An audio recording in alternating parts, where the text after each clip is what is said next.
Olá, companheiro, companheira de ideal espírito, aos amigos interessados pelos temas abordados pelo Espiritismo, que a paz seja convosco. Hoje, gostaria de conversar um pouco, na verdade, de partilhar muito mais dúvidas que trazer certezas a respeito de um tema que constitui um capítulo da obra Depois da Morte, de Leon Denis. Capítulo esse que inspira esse nosso encontro, com o tema Justiça, Responsabilidade e Solidariedade.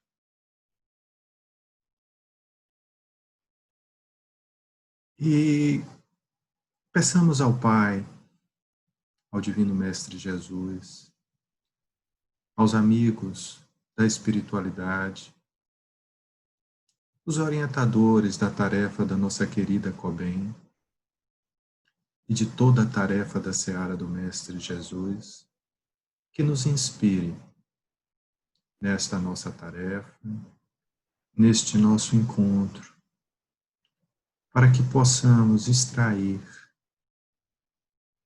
o melhor conteúdo, as melhores e mais adequadas reflexões ao nosso estado, à nossa condição de entendimento. E que estas conclusões, estes raciocínios, nos aproveitem, não como um conhecimento enciclopédico, mas como um roteiro, como um reforço para nosso crescimento, para as nossas ações.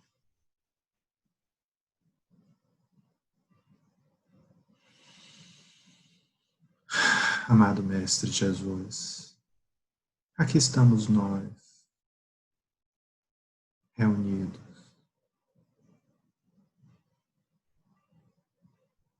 nos mais diversos cantos do mundo,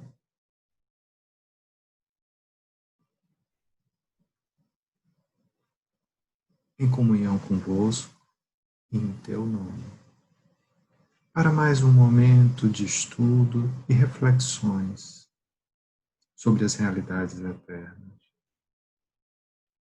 que possamos vivenciar estes ensinamentos muito mais que conhecê-los apenas.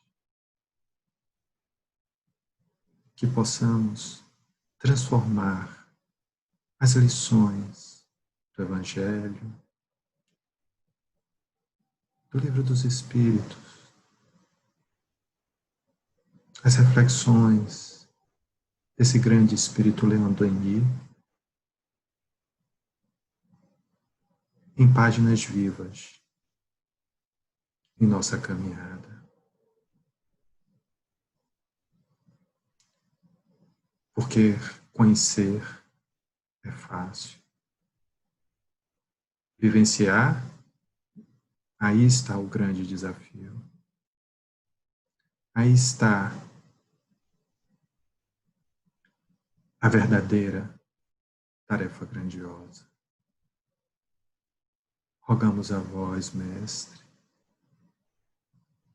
e aos benfeitores da Casa de Oração Bezerra de Menezes, ao nosso patrono querido, Dr. Bezerra, que nos inspirem, que abençoem a todos neste momento desafiador, porque atravessa a humanidade, para que nos mantenhamos em equilíbrio, para que preservemos a nossa saúde, não apenas física, mas emocional e mental.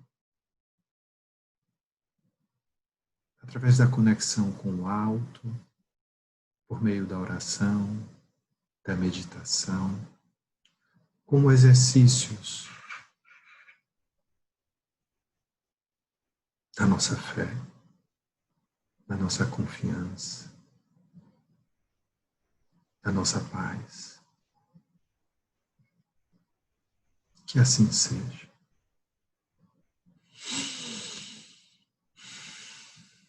Pois bem,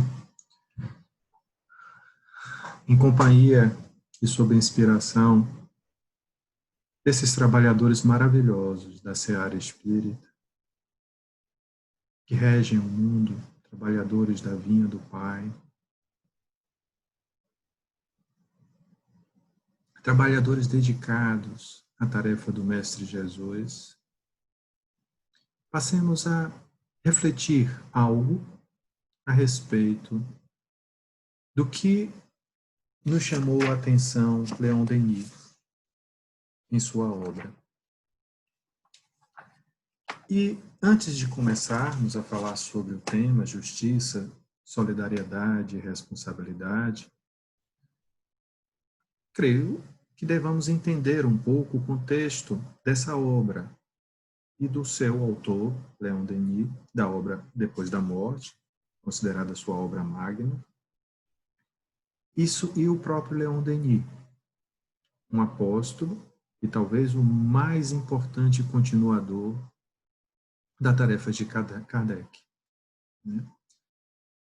Leon Denis, aqueles que tiveram a oportunidade de ler a sua biografia, uma biografia de todos os seres grandiosos que tive a oportunidade de ler até aqui, há um ponto em comum em todos: dificuldades, desafios. Se olharmos a vida de Madre Teresa, a vida de Chico, a vida de Madame Blavatsky, a vida de Divaldo, a vida de Leon Denis e tantos seres que realmente fizeram a diferença no mundo, que deixaram um legado de transformação do mundo, todas elas tiveram em comum uma história de desafios, de sofrimentos. E por que isso? Será que já nos perguntamos a razão? Será que você já se perguntou a razão desses seres terem em comum vidas tão desafiadoras, trajetórias de vida tão cheias de desafios, algumas cheias de sofrimentos mesmo?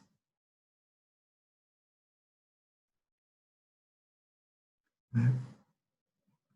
Talvez sejam eles mensageiros que venham nos chamar a atenção, que não esperemos por mares tranquilos, porque eles não fazem bons marinheiros. Se queremos crescer, se queremos nos desenvolver, acolhamos a dificuldade. Não se trata de uma apologia ao sofrimento, ou um perfil, ou um desvio psicológico masoquista, mas um olhar lúcido em direção à vida daqueles que nos antecederam ou que tenham sido nossos contemporâneos e que tiveram uma vida grandiosa. Não esperemos que, pelo fato de sermos espíritas, não vamos encontrar dificuldade, porque também não foi essa a lição que o Mestre Jesus deixou. O ser mais puro, modelo e guia para a humanidade, como nos diz o Livro dos Espíritos, sofreu os horrores da crucificação, da humilhação, da flagelação. E nem karma para isso possuía. Então, quero deixar, desde já, esta reflexão para que pensemos que as dificuldades que atravessamos neste momento de pandemia ou ao longo de nossa trajetória, elas são instrumentos, oportunidades para o nosso crescimento. Mas voltando a Leon Denis ele, ele desenvolveu a obra, né, deu continuidade à obra de Kardec, sobretudo no campo da filosofia. Apesar de ser um autodidata, alguém que não teve a oportunidade de estudo formal, porque desde muito cedo precisou trabalhar, precisou se submeter às necessidades imediatas, de atendimento imediato da vida, das coisas práticas da vida, de sobrevivência. O que certamente para ele deve ter sido bastante desafiador, por desde sempre ter demonstrado grande interesse pela filosofia, pelo conhecimento, pelos estudos. Né? Aliás, para aqueles que não sabem, Leon Denis já em um determinado momento mais avançado de sua vida, ele praticamente cego, cegueira que adveio justamente da leitura que fazia sem iluminação adequada, porque somente à noite, e naquele tempo é bom lembrar que a leitura era sob velas, para aqueles que podiam, obviamente, eram luzes, era uma iluminação reduzida, ele só podia ler à noite, e isso certamente comprometeu a sua saúde. E a obra, depois da morte, foi uma obra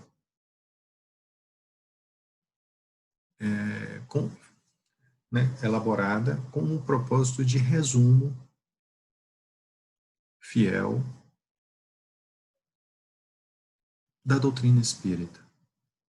Um resumo acessível, um resumo em linguagem simples e acessível às pessoas de pouco conhecimento, ao homem não letrado. Este foi o propósito da obra Depois da Morte, anunciado pelo próprio Leon Denis, de maneira a resumidamente apresentar os pressupostos trazidos pela codificação espírita. E nesse capítulo, justiça, solidariedade e responsabilidade, o que podemos nós extrair de útil? Quero compartilhar aqui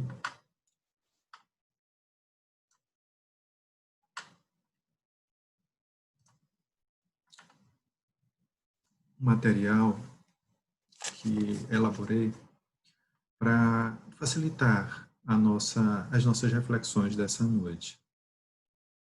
Né? E ele começa nos dizendo, na ordem dos fatos, desde o mais simples ao mais complexo, tudo é regulado por uma lei. Cada efeito se prende a uma causa e cada causa engendra um efeito que lhe é idêntico.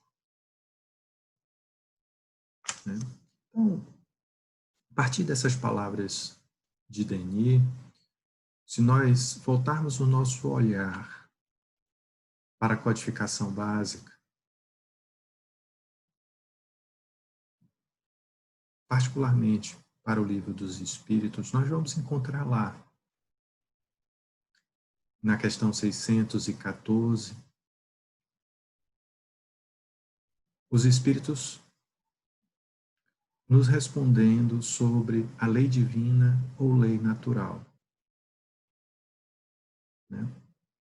E a partir disso, estabelecendo uma divisão dela sobre as leis morais. Mas Leon Denis, ele faz, por se tratar de uma obra com um propósito de resumo, né, de uma abordagem, de uma visão geral, ele a partir da lei divina ou lei natural, ele estabelece princípios que ele identifica como orientadores ou desdobramentos da lei divina, a reger o mundo, os mundos e os seres, naturalmente, dentro da realidade evolutiva de cada um, como o próprio Livro dos Espíritos nos diz. Né? E o que nos diz a questão 614? Que se deve entender por lei natural ou lei divina? A lei natural é a lei de Deus. É a única, verdadeira para a felicidade do homem. Indica-lhe o que deve fazer ou deixar de fazer. E ele só é infeliz quando dela se afasta. Ou seja, a lei divina é, quando Leon Denis nos fala, né, que na ordem dos fatos, desde os mais simples ao mais complexo, tudo é regulado por uma lei, é da lei divina ou da lei natural que ele fala. Esta lei que rege os universos. E que, a partir dela, as relações, os fenômenos são regidos, são disciplinados. É a lei de Deus. Então, e ao olhar e ao perceber que tudo é regido pela lei de Deus, passamos então a procurar entender de que maneira ocorre, ela se processa, ela atua em nossas vidas. E aí, então, temos a percepção resumida, obviamente, de que princípios daí decorrem. Princípio de justiça, princípio de solidariedade e princípio de responsabilidade. E o que seria este princípio de justiça? A lei, ou princípio de justiça, não é mais do que o funcionamento da ordem moral universal, nos diz Denis. As penas e castigos representam a reação da natureza ultrajada e violentada em seus princípios eternos. Deus não fere pessoa alguma, apenas deixa ao seu tempo o cuidado de fazer dimanar o efeito de suas causas. Perceba a grandeza de Denis, que sendo um autodidata, alguém sem conhecimento, estudo regular, formal, né? Não era era um homem de letras. E há uma elegância, há uma riqueza, uma grandeza no seu estilo de escrita, né? Uma profundidade, uma percepção de uma lucidez imensa. E ele, ao observar a partir da realidade trazida pela codificação, ele identifica que o princípio de justiça ele é inerente a essa lei. Ele é próprio dessa lei. E que não há punição, não há castigo. O que há são simples consequências naturais. Aqui no caso de ordem moral, das ações, das nossas escolhas. Da mesma maneira que leis físicas, como a lei da gravidade, nos impõem que, se nos lançarmos de qualquer altura, ao vazio, seremos atraídos para a Terra, para o centro. Isso significa que nós vamos cair e vamos de encontro ao solo. É uma lei física. Mas existem as leis também de Deus, também naturais, de ordem moral. Muito bem nos trouxe, os Espíritos nos esclarecem no Livro dos Espíritos. Inclusive, em determinada passagem, eles dizem que nós devemos olhar a ambas como uma coisa só, apenas sob aspectos diferentes. O cientista estuda as leis físicas que regem sob o aspecto da realidade física do mundo, e o homem de bem estuda as leis morais. Para quê? Para que, bem compreendendo-as, comece e siga o seu processo de transformação, entendendo qual o caminho adequado a seguir, quais as escolhas corretas a seguir. Da mesma maneira, mal comparando, obviamente, que ao aprendermos a dirigir, nós vamos procurar entender quais são as regras de trânsito, para que possamos conduzir com segurança,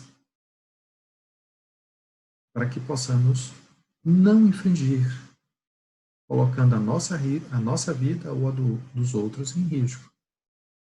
Então, o estudo dessas leis tem o propósito de nos levar a uma compreensão adequada e de cumprir do que nos se espera, do que seja a lei natural, perdoe, e segui-la. Porque, como bem nos disse, como consta lá na questão 614, nós só seremos infelizes quando dos princípios desta lei de Deus, desta lei natural ou divina, nos afastarmos. Né? E dessa percepção do aspecto de justiça que há na lei divina, isso também nos ajuda a compreender as aflições e os desafios que nos chegam. E o Evangelho segundo o Espiritismo, no seu capítulo 5º, item 3, quando trata da justiça das aflições, ele nos esclarece de uma maneira muito precisa sobre isso. As vicissitudes da vida têm, pois, uma causa. E visto que Deus é justo, essa causa há de ser justa. Eis o de que cada um deve bem se compenetrar. Perceba, quando estudamos o Livro dos Espíritos, e Kardec, na sua primeira pergunta, questiona os espíritos o que é Deus. O que eles respondem? Causa primeira de todas as coisas. E nos fala de que é uma causa inteligente, perfeita, justa. Né? Se a lei universal é a expressão de Deus, e se Deus é justo, perfeito, não é preciso um raciocínio muito elaborado para concluirmos que a lei é justa. Que essa lei, que esses princípios que regem a vida são justos. O que significa dizer que o que nos ocorre é consequência justa de algo a que demos causa. Então, era sobre esse aspecto de justiça que Leon Denis procurou nos chamar a atenção procurou nos orientar para que, ao nos depararmos com uma situação que nos é desagradável,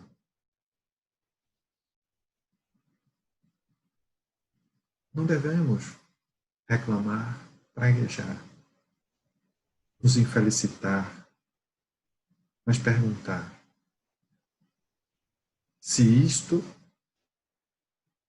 é consequência de uma causa que a lei me impõe, e sendo a lei justa em seus princípios e fundamentos, o que devo me questionar é o que fiz para me trazer esse estado de coisas. Essa é a reflexão que nos cabe.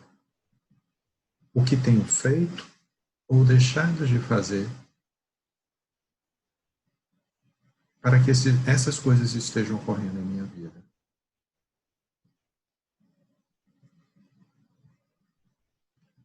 Sei que nem sempre a gente consegue fazer isso. Muitas vezes há situações que nos embaraçam, que nos desconfortam, que nos abatem até. Mas precisamos recuperar a lucidez, enxugar a lágrima, como diz a canção popular, sacudir a poeira, olhar para si e dizer: onde estou errando? Porque só sofremos quando nos afastamos da lei. E se estamos sofrendo, é porque de alguma forma dela nos afastamos. Aí está o princípio de justiça. Não há sofrimentos indevidos, injustos. Isso existe na lei dos homens, não na lei divina.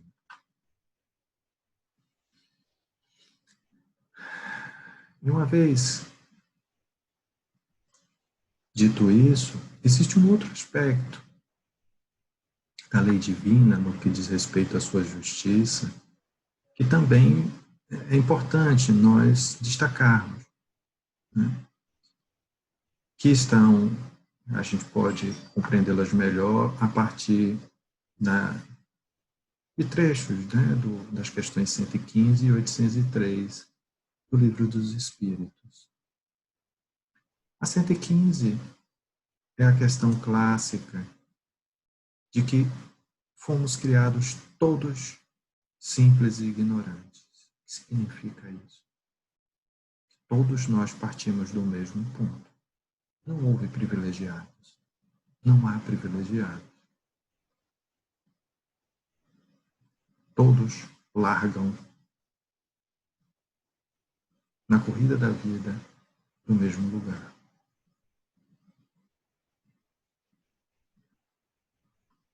É o que nos diz a questão 115. Os espíritos, uns terão sido criados bons e outros maus, assim, tipo pergunta Kardec, porque sem entender porque algumas pessoas têm determinados comportamentos tão opostos. De um lado, vemos pessoas extremamente benevolentes, caridosas, gentis, e de outro, seres com uma agressividade, com uma violência e mesmo uma crueldade que nos surpreendem. Nos surpreendem até hoje. E a partir dessa observação de fatos da vida, ele pergunta aos espíritos: será que todo mundo realmente foi criado igual? Será que não tem alguém que já foi criado para ser mal? Praticamente é essa a pergunta que ele faz. E os espíritos dizem: não, todos. Deus criou todos os espíritos simples e ignorantes. Isto é, sem saber. E a partir daí desenvolvem a sua jornada de entendimento e de evolução. Já a questão 803, ela também nos traz uma outra percepção idêntica. Perante Deus, são iguais todos os homens? Sim. Todos os homens são submetidos às mesmas leis da natureza.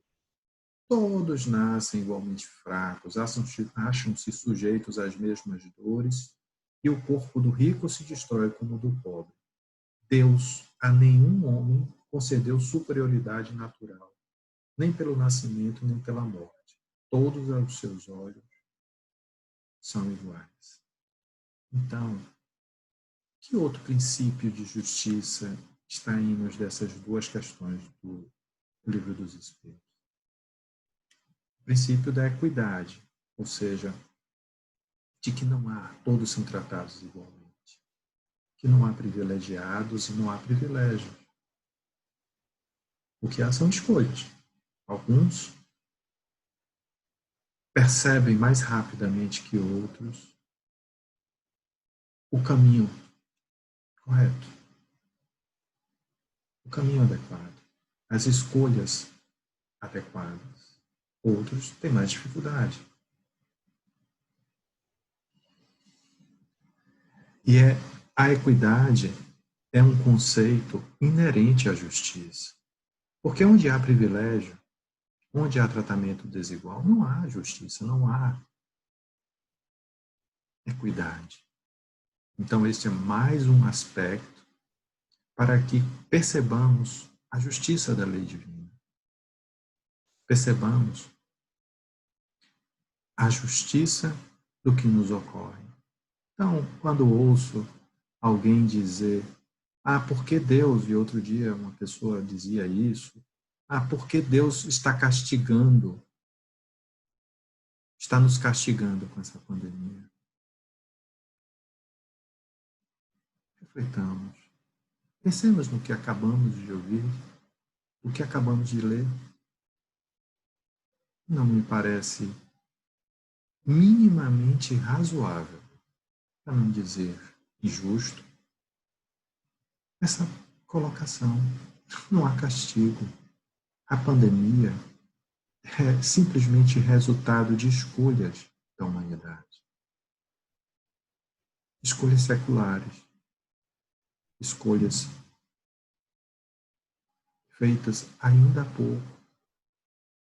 Quando escolhemos ignorar as regras de saúde pública, quando escolhemos desrespeitar a natureza, desrespeitar os outros seres, quando escolhemos hábitos inadequados, consequências advêm.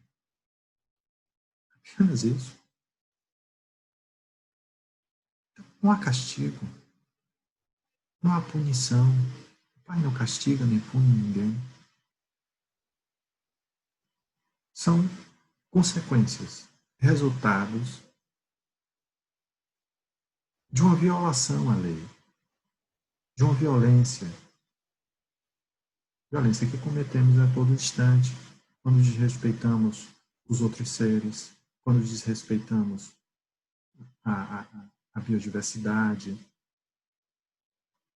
o nosso sistema, a nossa ecologia.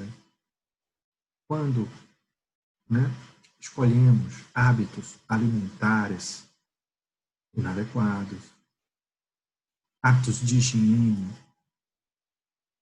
inadequados. Então, são escolhas, não há punição. Não há punição.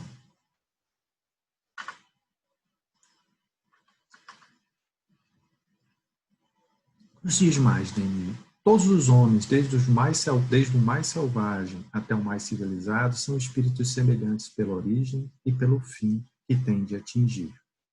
Veja que o princípio da equidade aqui, mais uma vez, ele chama a atenção. Não há privilegiados, todos somos iguais pela origem e pelo fim que temos de atingir. Nascemos simples e ignorantes e almejamos a nossa condição de espíritos puros. Ou seja, o ponto de partida e o ponto de chegada é o mesmo.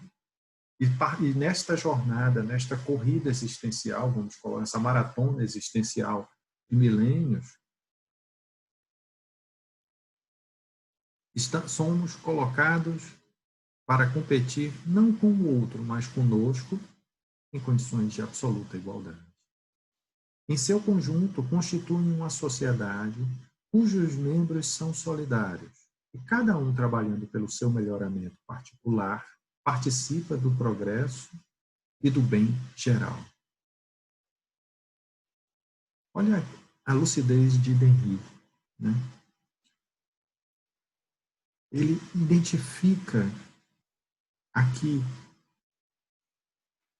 um princípio de solidariedade entre os homens. Há uma historinha muito interessante de que o pai, precisando trabalhar, queria fazer peço licença para fazer esse parêntese aqui, contar essa pequena história, de que o pai, precisando trabalhar, e o filho ao seu lado, lhe demandando atenção a todo o tempo, tem uma ideia. Vê em uma revista o mapa mundi e, para ocupar o filho, diz o seguinte: filho, vou criar um quebra-cabeça para você e quero ver se você é capaz de montá-lo. Então ele toma uma tesoura, vai separando país por país, os continentes, os países, os oceanos, e com algum tempo depois ele entrega ao filho aquele mapa mundi totalmente desmembrado. Diz: filho, quero ver se você monta. É capaz de montar isso. Imaginou ele que, pela complexidade do que havia feito, separando oceanos, países, continentes, a criança levaria um bom tempo lhe liberando para os afazeres. Qual não foi sua surpresa? Que em pouco tempo trouxe o filho a tarefa cumprida e disse: pai, olha, já fiz. Ele ficou surpreso, obviamente, mas como essa criança conseguiu fazer isso tão rápido?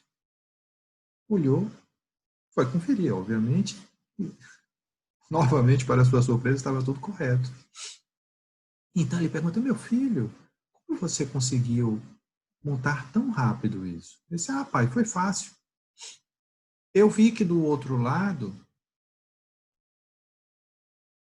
da figura do mapa mundi havia um homem. Eu apenas fui montando o homem, fui remontando o homem e logo consegui o resultado que esperava. O que essa historinha nos diz?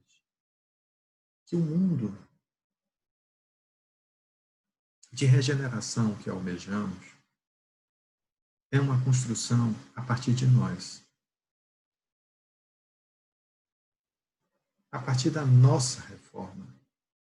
A partir da nossa remodelação. Não o vejo como algo pronto.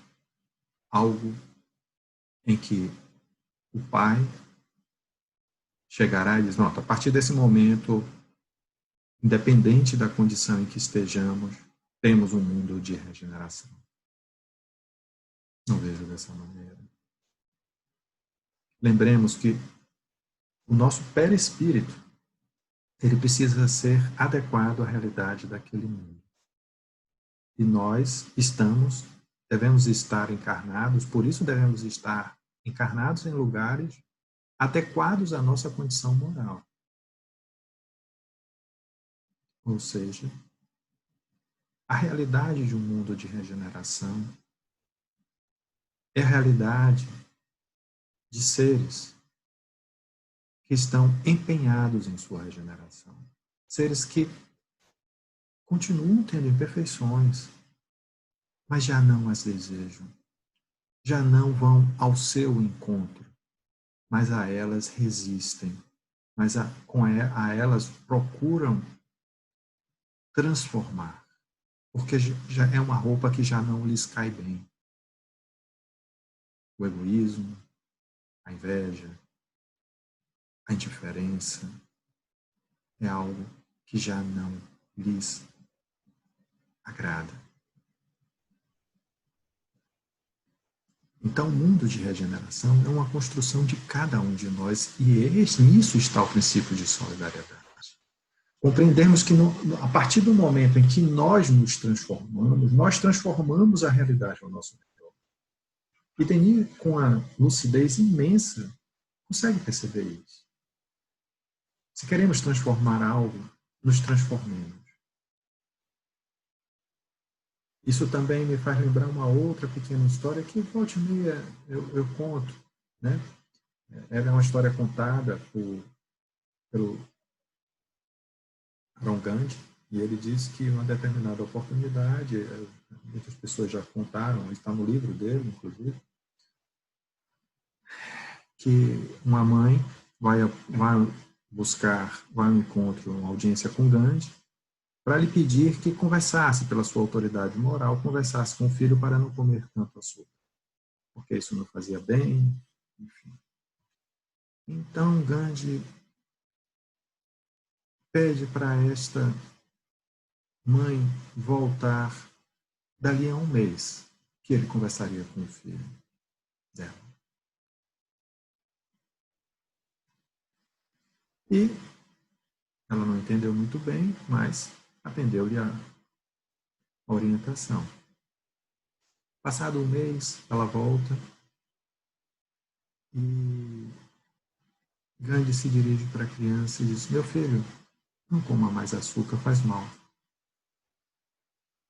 A mãe, logicamente perplexa, diz: mas o senhor precisava de um mês para dizer isso, Mahatma? Eu disse: não, minha filha, eu não precisava de um mês para dizer isso, mas eu precisava de um mês para parar de comer açúcar antes de pedir a alguém que parasse de comer açúcar. É a transformação. A sua transformação pessoal, ela é o ponto de partida da transformação do meio que você deseja ver transformado. Porque há uma solidariedade. Estamos todos unidos por uma causa, por uma origem comum. Há uma essência comum em todos os seres. E a percepção disso nos faz desenvolver esse senso de solidariedade. Princípio esse que Leon Denis também nos chamou a atenção. Né? E o Livro dos Espíritos, ele também nos reforça essa percepção, quando na questão 629, né, em duas questões particularmente, 629 e 647, ele nos diz: que definição se pode dar da moral? A moral é a regra de bem proceder, isto é, a distinção entre o bem e o mal. Funda-se na observância da lei de Deus. O homem procede bem quando faz pelo bem de todos, porque então cumpre, tudo faz pelo bem de todos, porque então cumpre a lei de Deus. Perceba, quando tudo faz pelo bem de todos. Só quando desenvolvemos a percepção de que a natureza tem uma característica, um caráter colaborativo e não competitivo. Quando percebemos que há uma solidariedade, um ponto de comunhão, de identificação, de unidade entre todos os seres, e está em sermos todos criaturas provenientes da mesma fonte, da mesma origem, do mesmo Pai.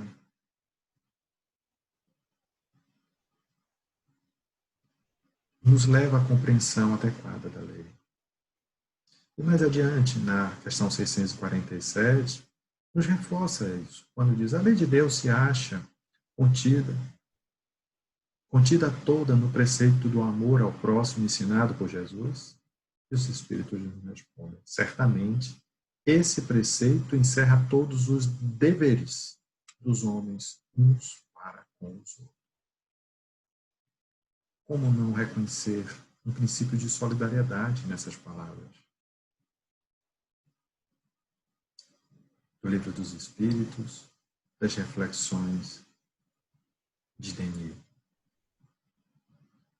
Mas há mais um aspecto que diz respeito à solidariedade e que dele emerge, que é a reciprocidade. Ou seja, se conseguimos perceber que somos todos criaturas criadas, originais do mesmo Pai, há nisso em nós uma fraternidade, uma irmandade. E se reconhecemos que transformamos, pela nossa transformação pessoal, colaboramos para a transformação do todo, identificamos nisso um princípio de solidariedade. Mas há também um princípio de reciprocidade, porque respeitar o outro é cumprir a lei. Respeitar o outro é ser solidário. E fazer ao outro o que gostaríamos que ele nos fizesse é uma ação de reciprocidade.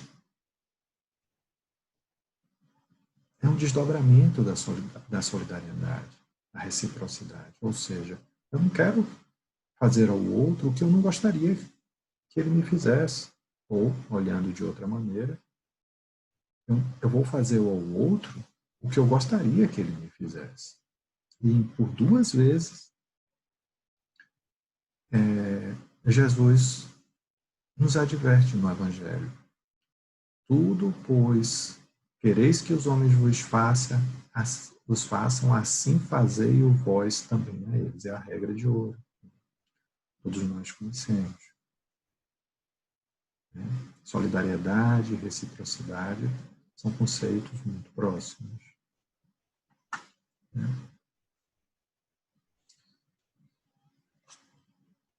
E, prosseguindo em suas reflexões, Denis, ele procura, percebe também do contexto, do conjunto,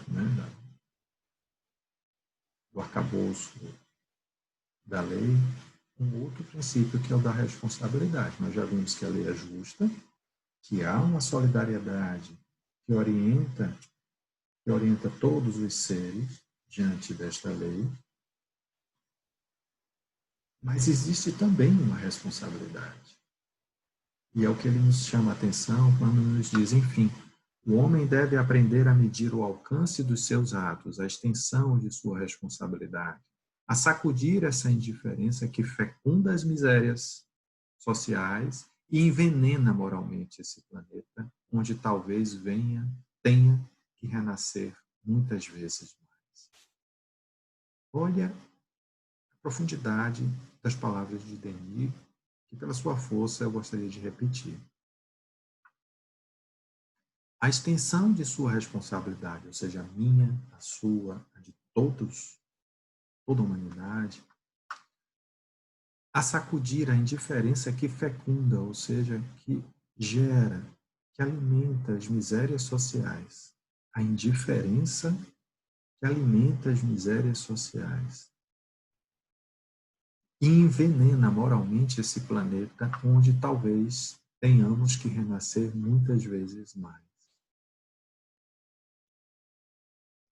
Perceba que já tinha Denis a percepção de um conceito sociológico que é mais recente, que é dos invisíveis sociais.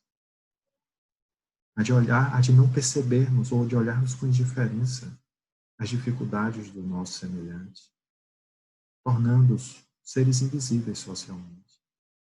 Isso é indiferença. E somos responsáveis pela construção, até aqui, desse modelo fracassado, porque é um modelo que não cumpre aquele outro, não atende aquele outro princípio que acabamos de ver, que é o princípio da solidariedade. Perceba como tudo está entrelaçado. Esses princípios, eles servem justamente para dissecar uma lei e entendermos qual é a sua finalidade. Por isso, a importância de estudá-lo. Então, quando estamos estudando aqui o princípio da justiça, o princípio da solidariedade e o princípio da responsabilidade, não é apenas por um exercício de erudição, mas uma busca da compreensão do sentido e propósito da lei natural, da lei divina. Então, a responsabilidade, ela é inerente à lei. E nós somos responsáveis por este modelo de mundo que temos aqui. E por que nós somos responsáveis? Porque os seres que estão encarnados aqui são os seres que vêm encarnando ao longo dos séculos no planeta. São os seres, são os mesmos seres, eu, você, todos, que foram construindo ao longo dos séculos este modelo social, este modelo de relacionamento, este modelo competitivo, desrespeitoso e depredatório da natureza. Os que crucificaram Jesus são os mesmos que aqui estão e que voltaram, que continuam aqui personagens deste planeta. Os que cometeram morticínios, genocídios, nas cruzadas, no Holocausto, e tantos ao longo da história, né, em guerras terríveis, guerras de 100 anos, uma guerra que durou um século. Né? Imagine, gerações, até porque a expectativa de vida naquele tempo era muito menor, uma guerra que durou mais de uma geração. O conflito. Então, né, somos todos os mesmos. E que continuamos nascendo e renascendo sem a capacidade de transformar de maneira contundente, de uma maneira, digamos assim, até aqui ao menos, né, a realidade das coisas. Veja, não estou dizendo que não houve uma evolução, é óbvio que houve, e muito grande. Aliás, a evolução que nós temos tido, só que se você parar para refletir, a evolução que nós temos tido nos últimos 10 anos, 20 anos, de consciência, ela deu um salto quântico em termos de velocidade e amplitude. Há 20 anos atrás, determinados comportamentos, determinadas atitudes, não apenas eram aceitas, como eram aplaudidas. Não faz muito tempo, 30 anos, talvez, 40, em que um homem matava a sua esposa para lavar com sangue a sua honra. Foi outro dia isso. Se pensarmos que nós temos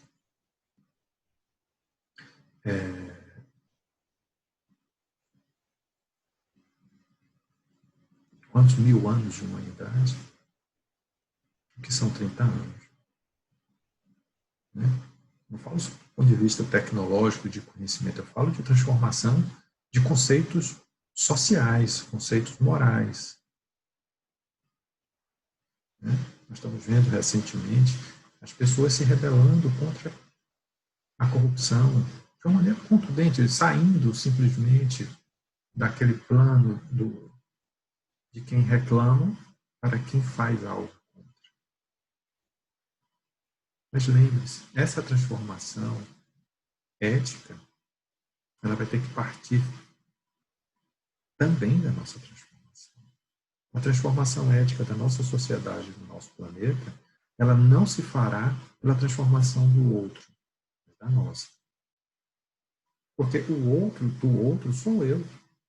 Então, eu preciso me transformar eticamente. E tentar ser coerente com o que digo, com o que prego e com o que exijo.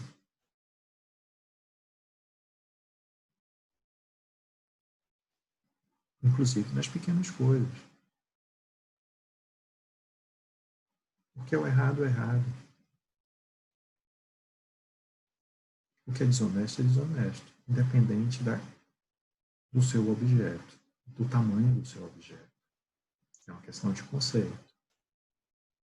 Então, a partir do conceito de responsabilidade, a nossa responsabilidade com o planeta, com a sua evolução, com o outro e com a nossa própria existência, nós vamos tendo condições de vivenciar melhor a lei, né? E a responsabilidade, me parece que ela está assim bem colocada na questão 639 do Livro dos Espíritos, né? Porque perceba, a responsabilidade, lá na questão 639, nos diz: o mal recai sobre aquele que foi seu causador. Isso quer dizer o quê?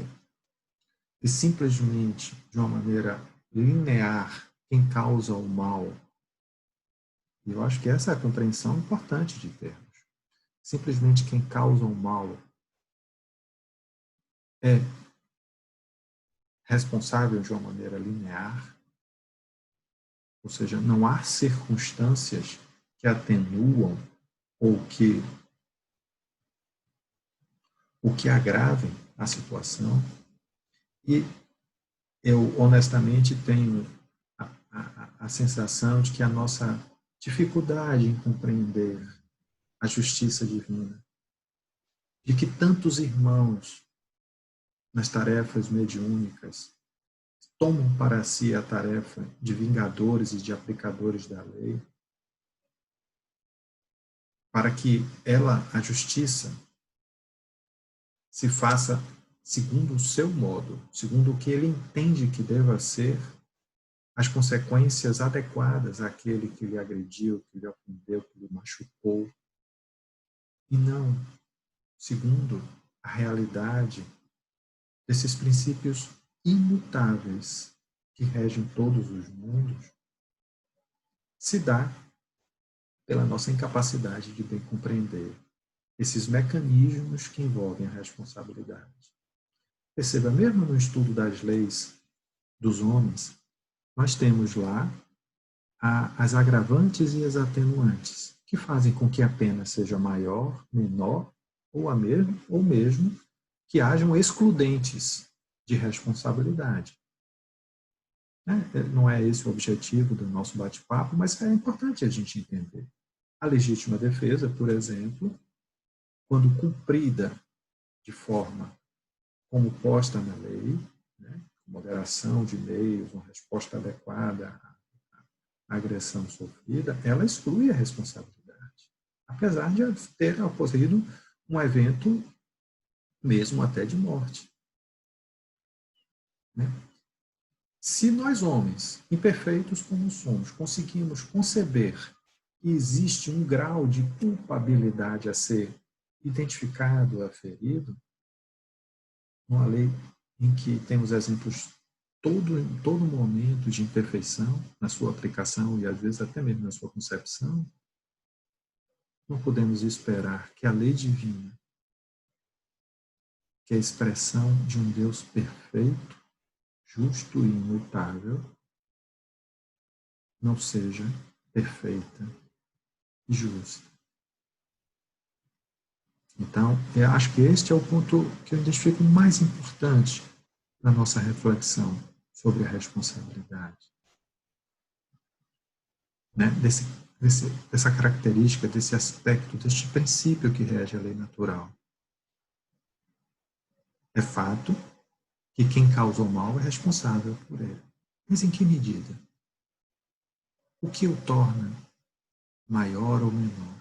E ao longo ali das questões 630 e tais, 6, 7, né, até 40, 40 e alguma coisa, os espíritos vão nos trazendo reflexões sobre isso.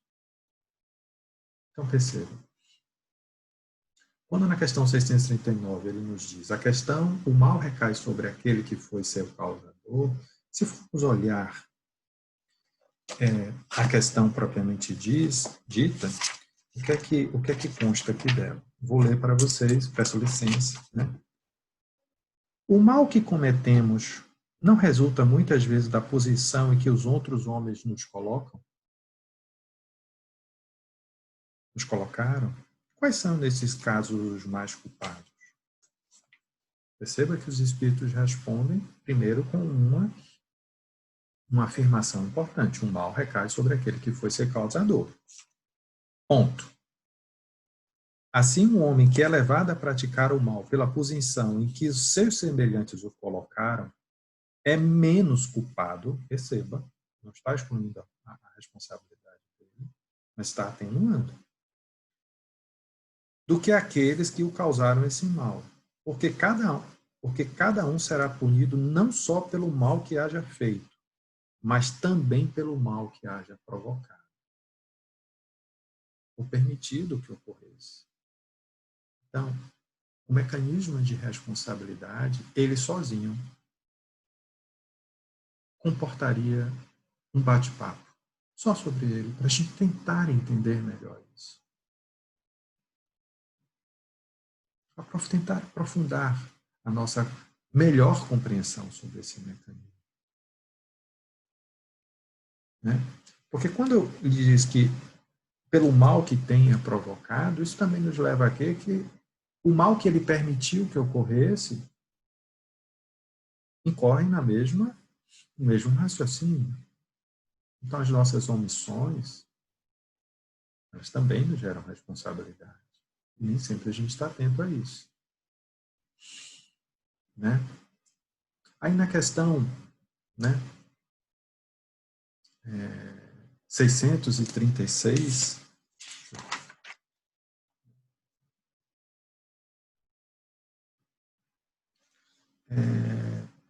Kardec pergunta aos espíritos: o bem e o mal são absolutos para todos os homens?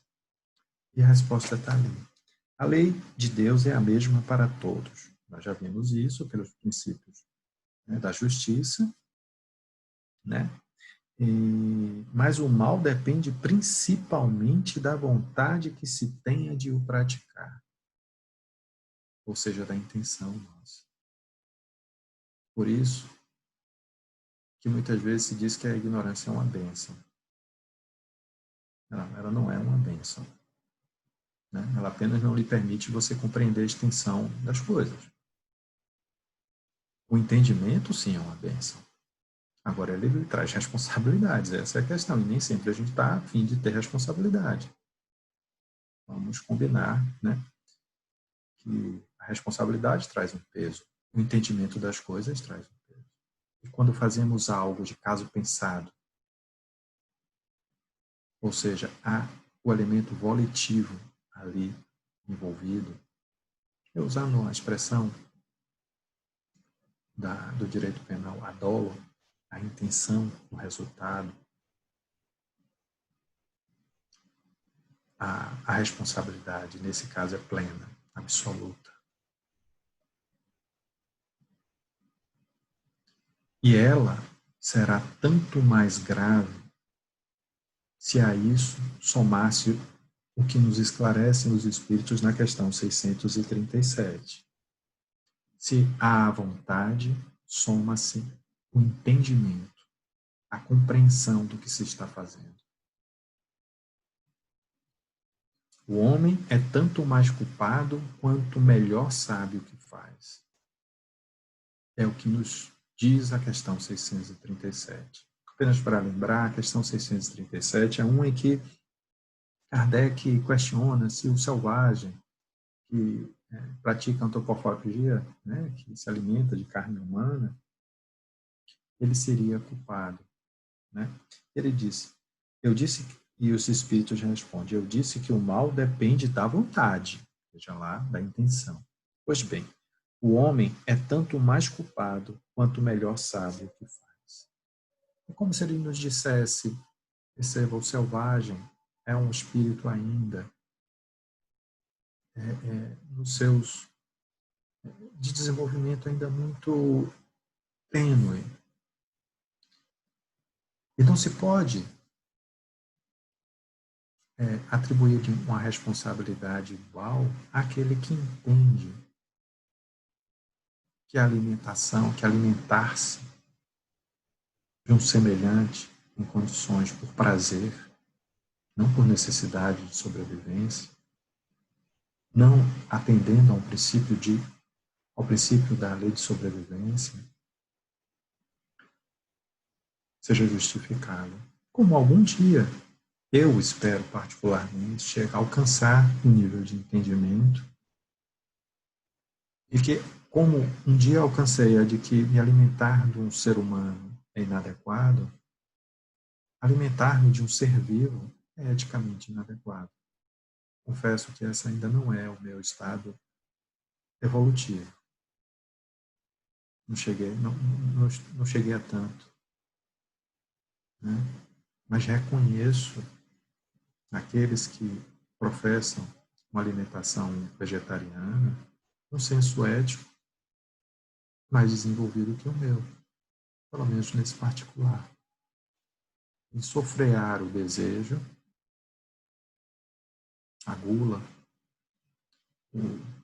o hedonismo gastronômico, podemos chamar assim, né, o prazer gastronômico, sofreá-lo em nome de um princípio ético maior, que é o de respeito aos seres vivos. Eu vejo nisso uma escolha ética, que merece toda a minha admiração. Né? Mas voltando à nossa análise da questão da responsabilidade, há outros aspectos, né, que merecem também a nossa abordagem, como eu já falei, a questão da omissão. Né?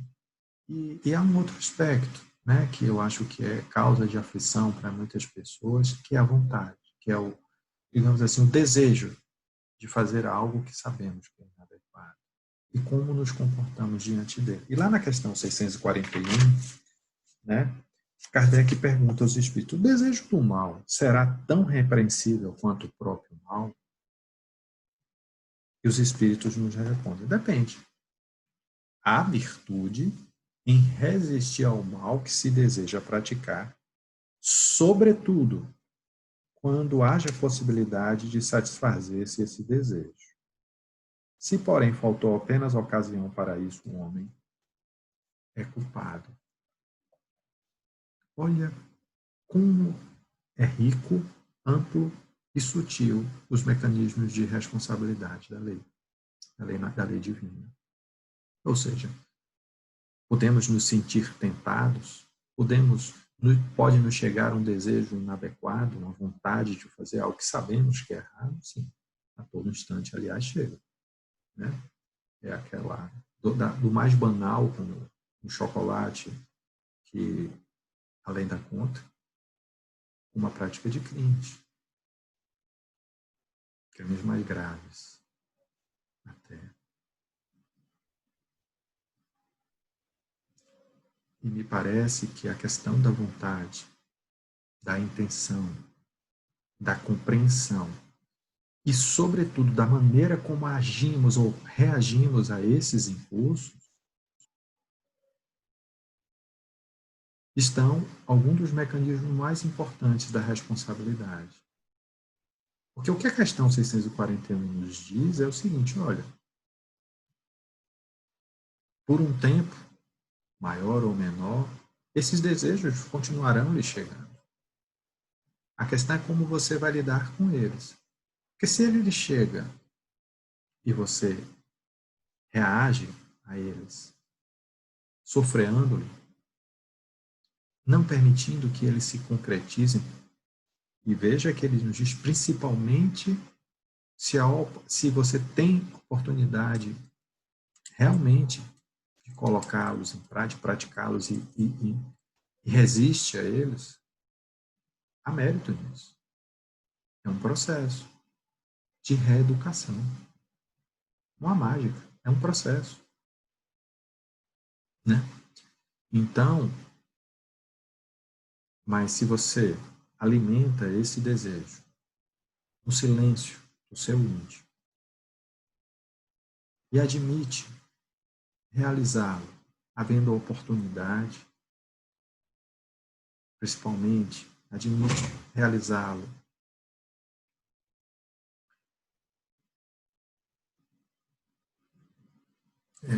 havendo a oportunidade de não ser descoberto, os espíritos são bem claros em dizer que você é responsável por isso. Porque somos responsáveis também pelo que, não apenas pelas nossas ações, mas nossos pensamentos, pelo lixo mental que lançamos no planeta. Então, eu volto a dizer, essa questão da responsabilidade, ela é muito ampla, ela é muito complexa, no sentido de haver muitos aspectos, não complexa de compreensão, mas na sua são entremeadas e que nos leva e isso deve nos levar ao raciocínio de que mais do que nunca diante desta realidade não devemos ser portadores do escândalo.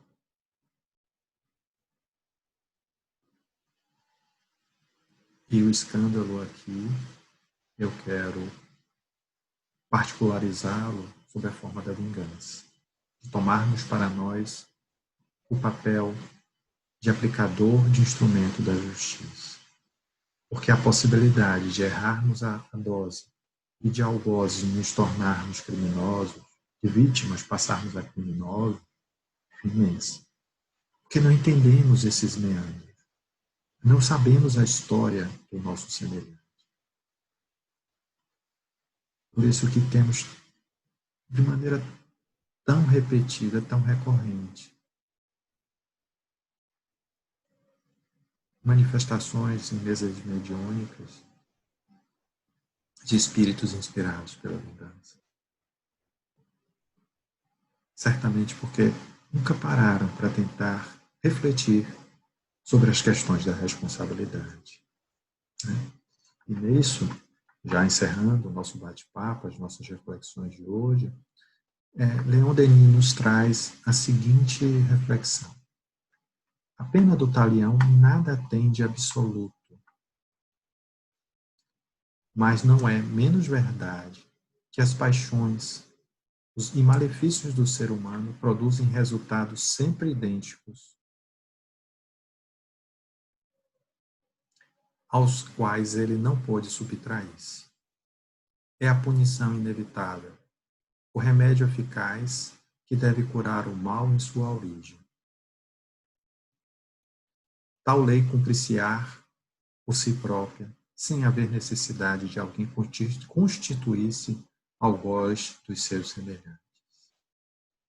Ou seja, a lei na sua perfeição, a lei na sua justiça, a lei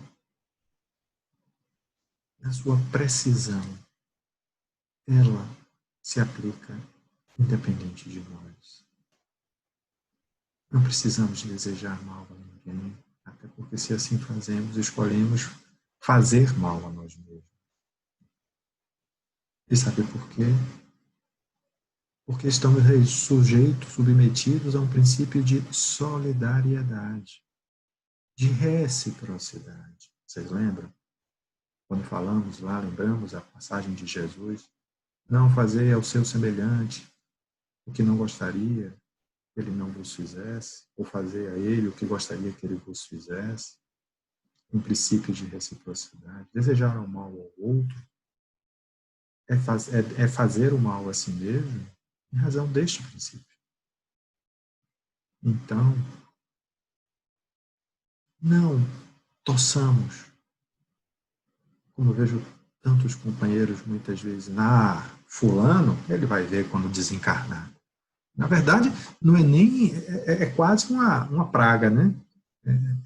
Há um anseio ali de que aquela pessoa sofra, mas a gente não sabe a história dele, não sabe os merecimentos, Não sabe as atenuantes e as agravantes que o envolvem. Há quase um prazer mórbido na lei de ação e reação. E talvez por isso haja tanta frustração. Ah, foi só isso que ele passou? Eu não vi acontecer nada com ele. Você não viu? Nós não vimos acontecer o que gostaríamos de ver. O que não significa que a lei não se cumpriu ou não se cumprirá, ou não se está cumprindo. Então, cuidado. Vamos procurar refletir melhor sobre esses princípios para que construamos em nosso próprio favor escolhas melhores. Volto a dizer, repito as palavras de Lenin. É a punição inevitável, o remédio eficaz que deve curar o mal em sua origem.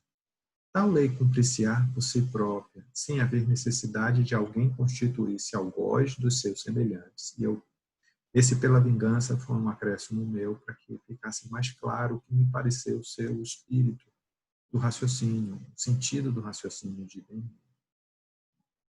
Né?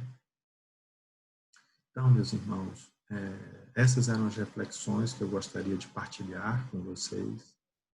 Espero que elas se tornem cada dia mais presentes em minha vida, para que isso esteja gravado de uma maneira, com letras de fogo, na minha consciência, no meu íntimo, porque onde está escrita a lei divina na nossa consciência, né? Mas que esteja mais do que nunca na minha consciência. Que eu não empurre isso de alguma forma por um mecanismo qualquer, psicológico, para campos mais obscuros. Isso esteja aqui, na primeira página das minhas lembranças, como desejo que esteja na voz. Que a paz do Divino Mestre seja convosco, com toda a humanidade. Em particular, gostaria de encerrar essa pequena tarefa, esse pequeno encontro, elevando uma oração em favor de todos aqueles que se encontram neste momento hospitalizados, conscientes ou inconscientes, vítimas desta pandemia do Covid-19.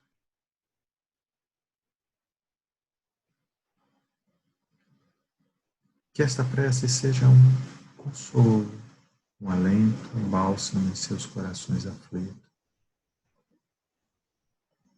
Da mesma forma que os corações amargurados, ansiosos, angustiados, dos seus entes queridos, e distanciados por imposição sanitária, aguardam ansiosos boletins informativos todos os dias sobre o estado dos seus entes amados.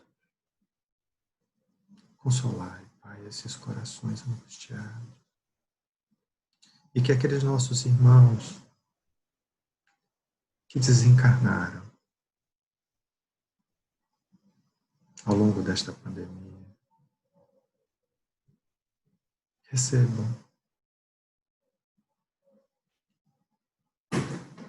o consolo,